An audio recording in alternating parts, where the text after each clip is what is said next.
Peace and love, and welcome back to the channel. It's your boy Monte. I'm gonna leave you a quick tip, guys. When dealing with some digestive issues, or dealing with, or if you want to rid the body of toxins and poisons, one easy, simple solution that you can utilize is called activated charcoal. You want to take about a teaspoon of that activated charcoal. You can add it into a mixed drink, or what I do is I just add it into a half a glass of water, and I just drink it straight down. And what it does for me is it relieves the bloating or any pain I have. As you know, I deal with what they call IBS on a daily basis. It seems to knock it right out. It seems to relax the body, and it also cleans the body out. So you want to be aware of that as well. But also be aware that you're going to have to take more minerals if you're utilizing activated charcoal, because although it's taking the poisons and the toxins out, it's also taking out some minerals. So use Celtic salt on a daily basis to make sure that you get some of those minerals, as well as you can utilize the bromide powder plus from Dr. Sabi, or you can buy iris moss and bladderwrack in their original form and combine them and make them into a pill and take about 3 to 4 what they call 0 capsules of that daily. That is a multi-mineral, multivitamin type of substance as well, that's found in those in the iris moss and the bladderwracks. All right, so have a good day. Peace. Peace and love, fam. All right, let's get right into what it is we want to talk about today. We're dealing with women's depression or women's depression. All right, guys, 50% more likely to become depressed than men. This is the woman. This is what you're faced with, guys. 50% more likely it is that you will become depressed than I will. Also, depression appears to peak in the female between 25 and 44. This is considered the woman's prime reproductive years, all right? The 44 is right usually for perimenopause, and 25 is she's really growing into her womanhood, all right?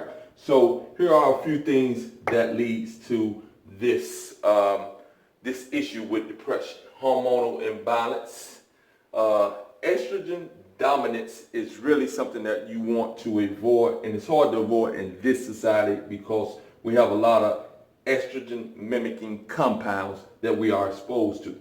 BPA plastics, guys, you want to avoid BPA plastics. They increase estrogen levels because they have estrogen mimicking compounds, all right?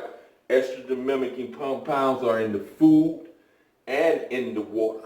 So if you're just getting tap water, you want to make sure that you filter that water good. With the foods, you want to try to avoid consuming a ton of animal products, because these foods have been linked to having estrogen mimicking compounds in them because of all the things that they are doing to the food. Now, if you are getting your food and you are on a farm raising your own animals and slaughtering them, then that's a different type of situation. Birth control pills. For those of you who still may be on the birth control pill, or who have been on the birth control pill, this is one of the worst things that you can do to your body. Again, this is not about this is not anti-abortion or pro-abortion. This is the worst thing, or one of the worst things that you can put in your body, because of all of the effects, the negative effects it has on your endocrine system, and it has been linked to cancer as well. It's definitely going to affect your mood and your mood swings more than likely. And you want to avoid chemicals such as dioxin.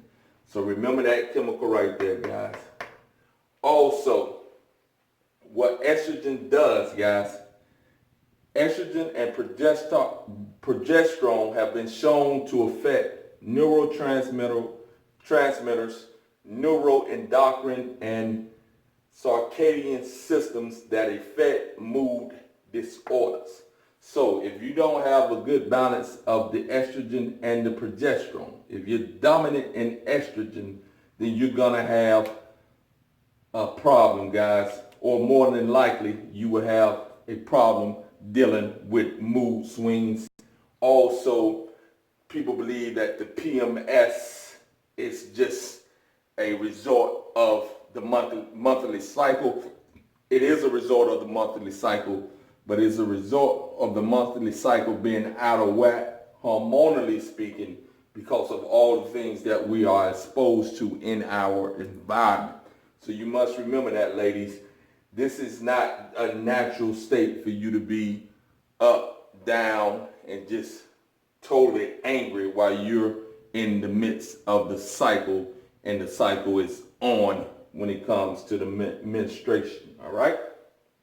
That comes from imbalances in estrogen and progesterone, as well as prednisolone, cholesterol. For those of you who are on cholesterol-lowering medicine, this too can affect the mood swings because cholesterol is the precursor to prednisolone.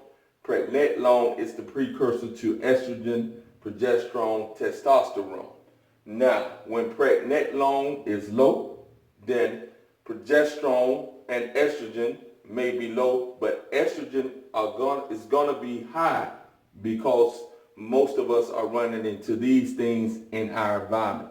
Also, guys, when you're utilizing those perfumes, those makeup kits that have fragrances, you're probably getting toxins that are estrogen mimicking in those as well that throw off the endocrine system. Also, it'll affect the thyroid gland, etc. All those glands that are part of the endocrine system are affected by what it is that we are putting on us, what it is that we are eating, what it is that we are drinking, and etc. All right? So remember that, guys. Lower cholesterol-lowering medicines, lower prednisolone, and that in turn lowers progesterone. Progesterone is considered to be the happy hormone, guys. So the more progesterone you have in the system in balance with the estrogen, higher levels of progesterone, lower levels of estrogen, and even testosterone for the men. Women have testosterone too at a lower level. This is going to go a long way in helping to balance the mood, helping to fight off depression, guys. You must remember that. You must understand it's not just a happening of a thing that happens to women because it is part of a natural process that women has to go through. It's happening because of the hormonal imbalances. All right, guys, thanks for joining me. I hope you got a lot out of that. Again, we'll do a part 2 on this, and we'll come back with some specific things that you can do as far as food is concerned to help raise the progesterone, lower the estrogen, etc. All right, and I'll also leave a video link, not a link in the bottom in the description, but a card up in the top. Should be the right hand corner of the video, and it's going to be with herbs that are said to help balance out the estrogen progesterone dance. All right, and we'll talk more about that in the next video. Peace.